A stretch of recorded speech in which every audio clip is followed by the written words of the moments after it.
The snow had stopped falling 2 days ago, but the cold only got worse. Kareth Nine's skies stretched iron gray above a forest stripped bare, branches skeletal, silence thick enough to press on lungs. The predator pack moved through it like ghost ribs showing, paws cracking frost with every step.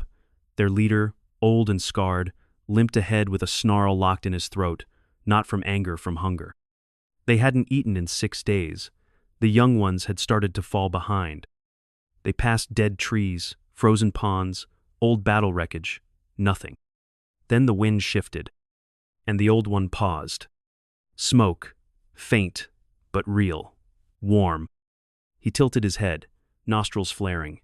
Meat, cooked, not burnt, not rotten. The pack froze. Their eyes followed him as he turned east, slow at first, then faster, sprinting through snowdrifts toward the scent. They didn't know what they were running toward, only that they had nothing left to lose. The humans' camp was crude but tight, half covered by the wreckage of a supply shuttle, half dug into the snowbank's leeward side. Heat shimmered from a makeshift fire pitchum gel packets burning inside a scrap metal bowl. The scent of ration pork and synthetic starch filled the clearing.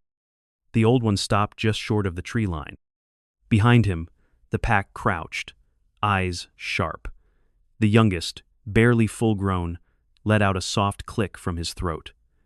The elder turned and silenced him with a stare. This was no trap. The smell was too careless, too open. A trap stank of bait, fear, oil.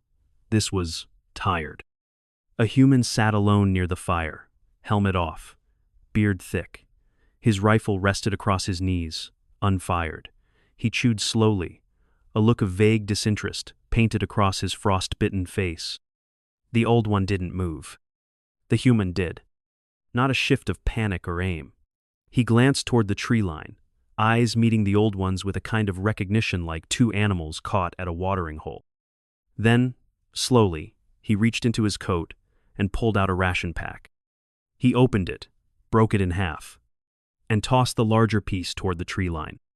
The pack flinched. Not from the motion, from confusion. Food was not given. It was fought for, stolen, ripped from the dying. This was gesture. The old one growled low, testing. His paws flexed in the snow. The youngest crept forward. The others hissed, low and fearful. But the young one, starving and limping from frostbite, lowered his head, padded forward, and snatched the meat. He didn't die. No explosion, no snap trap, just a taste of salt and protein that almost made him collapse where he stood. The old one exhaled and followed. They didn't eat together. Not exactly. But they didn't fight, either. The human finished his portion slowly, eyes never leaving them. He didn't try to talk, didn't flinch when the old one came closer and sniffed his boots. The night stretched long. The human drank from a flask, wiped his mouth, then leaned back against the shuttle wreckage, and closed his eyes. As if sleep was more important than safety. As if he trusted them. The pack surrounded him not in a hunting circle, but as a wall. The youngest curled near his feet. And when the wind howled that night, the old one stood watch.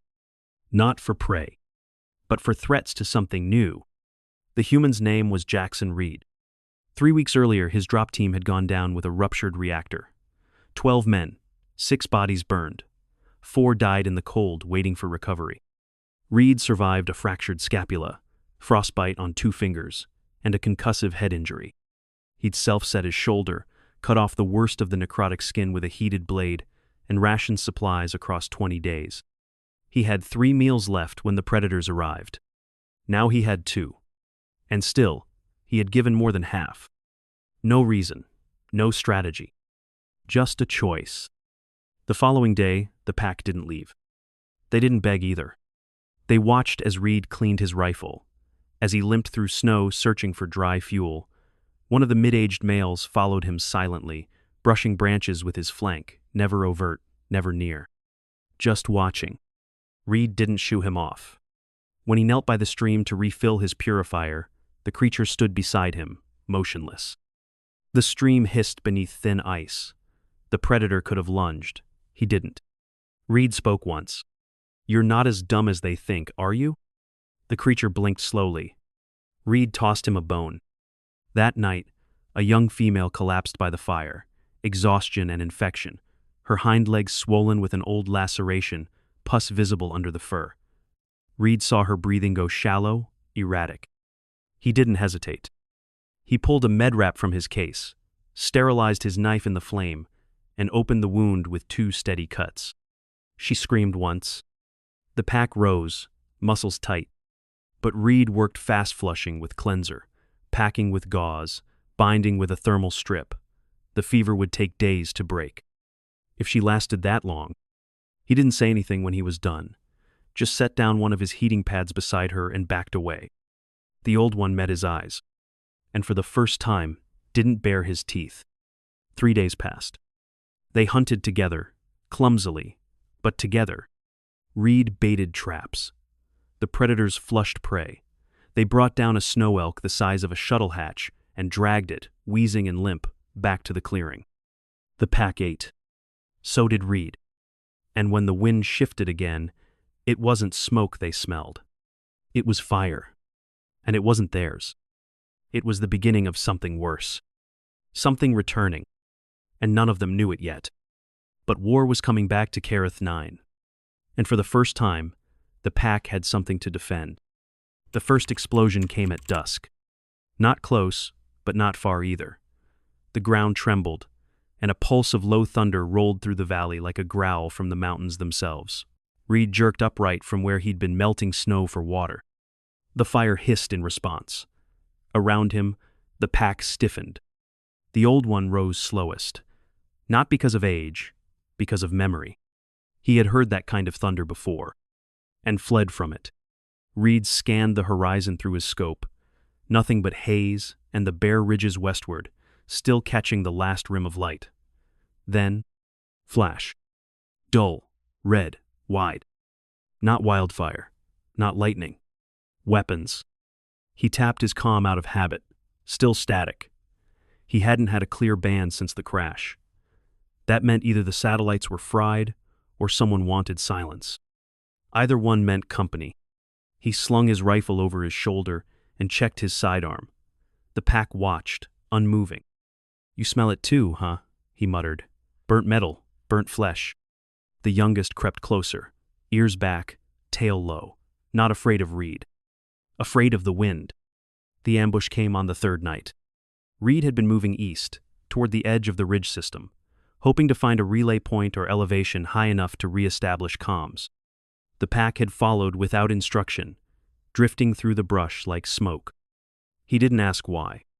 They didn't need to explain. He reached a ridge overlook, just as the sun dipped behind the peak sand saw the flare. Human, red and blue coated, standard distress, and nearby, motion. He descended fast, rifle ready. 2 clicks down the slope, he found the squad. 5 soldiers, all injured. 3 were holding a crude perimeter in the middle of a defunct comm tower, dug in against incoming fire from a ravine that stank of old battlefields. Reed didn't hesitate. He slid in behind the cover wall and barked out. "Private Jackson Reed, 403rd. The corporal didn't look impressed. "Welcome to the grave, Private. We're outgunned, out of med, and 2 hours from bleed. Out. What hit you?" "Cressery raiders. Strays from the old war. Thought this place was abandoned." Reed peeked over the edge. 4 shapes, armored. Standard Cresari elite. Their armor hissed in the cold. "Where's your evac?" "Was supposed to be here an hour ago. We got jammed." Reed's brain ticked. They'd jammed the signal. Not just the squads. His too. He ducked back. "How many medkits?" "1 partial. Harper's got a lung puncture. Sandoval's barely conscious." Reed nodded. "Hold this line." Then he whistled. 3 sharp notes. The corporal blinked. "You trying to die with music?" But it wasn't for him. It was for them. The pack came out of the trees like falling blades. No growls, no roars. Just motion fast, fluid, final. The first Cresari never saw the old one coming. He dropped without a scream, throat severed, blood steaming in the snow. The second fired wildly, hitting nothing. The mid-sized female lunged from behind a charred stump and tore the rifle from his grip with her teeth before crushing his neck beneath her weight. Reed didn't fire once. He didn't have to. The corporal stared, mouth open, as the third predator black fur matted with ash shoved a stunned Crisari against a tree, claws cracking bone. 2 minutes. 4 corpses. Silence. Reed knelt beside Harper and began assessing her wound. Collapsed lung, judging by the wheezing. She needed a sealant patch fast. He applied it with steady hands, checking her pulse, warming her fingers. The rest of the squad still stared toward the trees. Wah, what the hell are they? Reed didn't look up. The ones I fed. When the shock wore off, the questions came fast. The commander of the evac unit nearly shot the old one on sight. Reed stepped between them. They're not enemy combatants, he said. They're not even human. No. But they're survivors. And they bleed. And they remember. The commander didn't argue long. The predator pack stood behind Reed, eyes glowing, bodies battered, but calm. They weren't snarling. They were waiting. For a fight. Or for an order. The med team pulled Harper into a gurney. She lived. Sandoval too. The evac shuttle rose through the night with a payload of wounded soldiers and 6 silent guardians in the clearing below. The pilot asked, "Should we call for a second pass? Pick up your animals?" Reed buckled in without a word. They're not animals.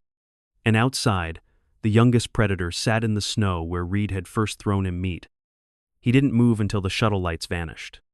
Then he turned back toward the trees. Toward home, toward whatever came next. They weren't called monsters anymore. Not officially, not in debriefs, not in hushed mess hall rumors. But the name clung to them in silence, in stares, in the way soldiers stood straighter when they passed. No one told them to leave. No one ordered them to stay. They simply began to appear at perimeter walls, in tree lines, in the mist above winter fields. Waiting. Watching.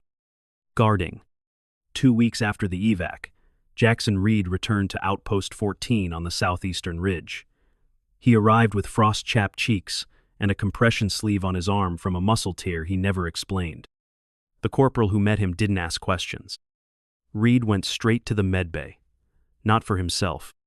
For a name. Harper had survived. The sealant patch held long enough for surgical stabilization. Her left lung had to be partially resected, but the surgeons were optimistic. She would need a few more weeks of oxygen therapy and pulmonary rehab. Reed stared at her chart longer than necessary. "Can I see her?" The nurse hesitated. "She's still on neuroblockers, but yeah, just keep it quiet." Harper blinked at him through half-lidded eyes. Her voice rasped.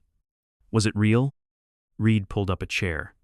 "Yeah, real as cold metal and blood in the snow." She smiled faintly. "They saved us." "Yeah." He paused. "You okay?" "Hurts like hell." Reed nodded. "Good." She closed her eyes again. "Tell 'em thanks." "I already did." He stood.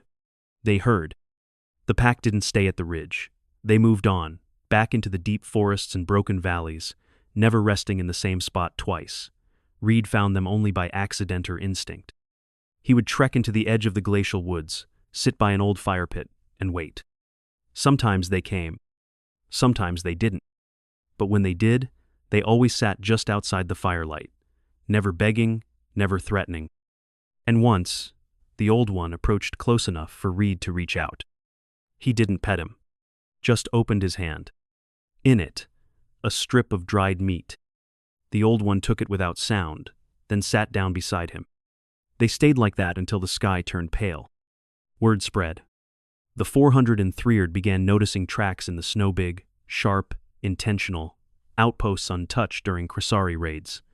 Emergency flares fired, and answered before human teams even arrived. A private swore she saw 3 of them in the smoke after a gunfight. Her squad laughed until they found 6 enemy bodies with throat wounds no rifle could make. One by one, they began to believe. And respect grew. Fear never quite left. But fear wasn't the same as mistrust. Not anymore. Weeks passed. Then came the message. A small convoy of EarthGov Command Units Recon, techs, diplomats was, returning from a southern survey. Their lead rover triggered a delayed seismic mine. 3 killed instantly. 2 injured. The remaining driver barricaded the second rover inside a ravine. Enemy troops not Krasari, something newer descended fast. Too fast for a distress signal to get out. But the wind still carried scent. And the old one smelled blood. No one recorded what happened in that ravine. But the satellite feed caught Flash's motion too fast for any Earth-breed wolf or cat. Heat signatures leaping from treetop to ridge wall. Gunfire that cut off mid-burst. When the emergency team arrived, they found the command crew alive. Shaken, but alive. One soldier stepped out of the rover in shock, mouth dry. They came out of the snow, he said, like they were waiting. None of the creatures were found, not even a footprint. But on the side of the destroyed rover, someone had carved 4 lines into the scorched hull. Clawed, not written. Reed saw the image in the report. A human hand. Open. Offering.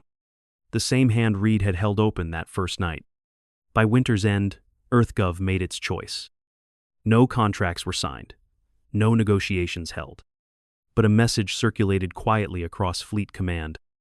The pack is not to be engaged. Their territory is recognized. Aid is permitted at the discretion of unit leaders. In the footnote, read protocol active. And that was enough. The young one, the first to take food now, wore a band of woven cloth tied around his foreleg, blue and gray, the colors of the 403rd. No one told him what it meant. But when he appeared near Camp Arlen during a sandstorm blackout, every human there made room for him by the heat vent. They even shared rations. No one was surprised. That spring, Harper returned to duty with limited clearance. Her lungs weren't full strength, but her stride was steady. She found Reed working a sensor grid outside the camp wall. "You still feeding them?" she asked. "They come less now." "Why?" "Maybe they're not hungry." She nodded. They watched the tree line for a long time. Nothing moved. But both of them knew something was there. And if it wasn't hungry, it was because someone had once given more than he could afford. Not because he had to. Because it was the right thing to do. By summer, Kareth 9 changed. Not much.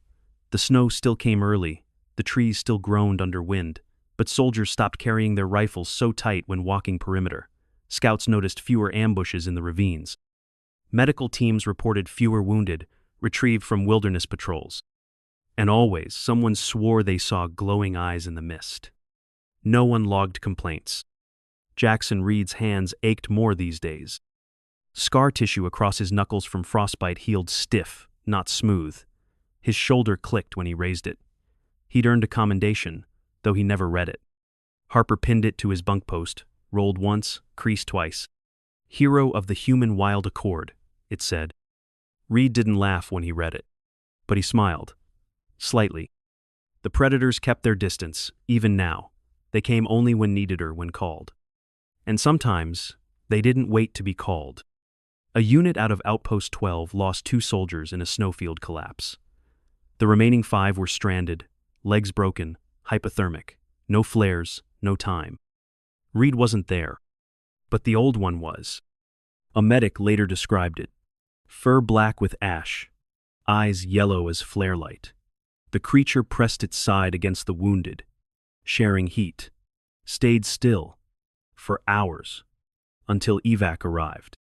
Then vanished, before the engines roared. Left no thanks. Expected none.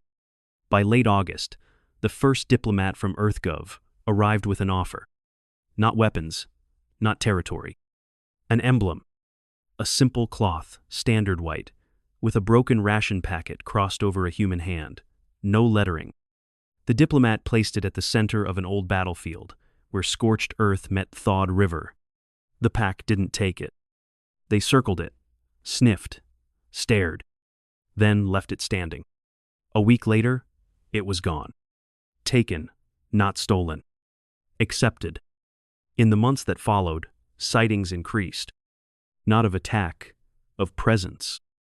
An alien youth rescued from a fallen glider swore he saw one of the predators pull him from the wreckage.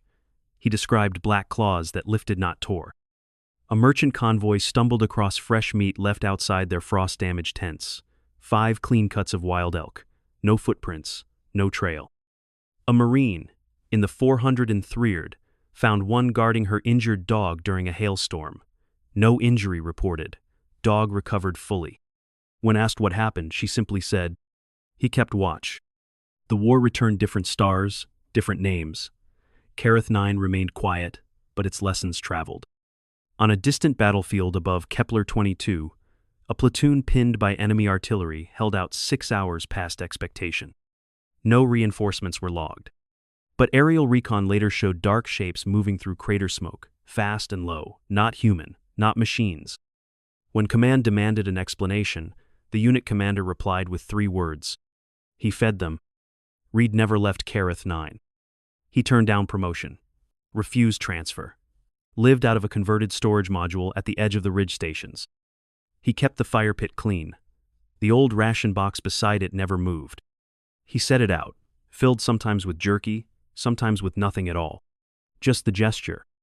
And every so often, when the trees creaked with moonlight and the wind came from the west, something would come sit beside it. Not to beg, just to share the silence. Harper visited once a season. She brought tea. They didn't talk much. They didn't need to. She once asked if he remembered the first night. "I remember you were bleeding," he said. "No," she said, looking toward the trees. "I mean before that. Before you saved me." He tilted his head. "The pack saved you." "You called them," she said. "Yeah," he admitted. She nodded slowly. "Why?" Reed looked at the fire, then at the dark beyond it. "Because they were hungry. And we weren't." Years later, the war finally ended. The last Krasari fleet went silent. The colonies began to breathe again. Uniforms loosened. Walls came down. The predators were never officially recognized in Earth's records. No rank, no symbol, no anthem. But every major outpost near the wild regions kept one small structure outside the wall slow to the ground, warm inside, dry, stocked with protein and thermal coils. Some called it a watch post. Others, a shrine. No one entered it. Except them. When Reed died, it was winter. No ceremony. He'd left orders for no flags, no taps, no stone. They found his body beside the fire pit, wrapped in a thick coat, eyes closed like sleep. His rifle was clean. His last ration was untouched. No one saw them arrive. But the tracks were there in the morning. Large, deep, dozens of them. They hadn't come for food. They had come to mourn. And somewhere in a dark room aboard an orbital archive ship, a story was etched into a wall. Not with tools, with claws. No words. Just an image. A human hand palm up holding food. Beneath it, 4 claw marks crossing over the symbol of a broken chain. It meant alliance. It meant memory. It meant he fed us. And that was enough.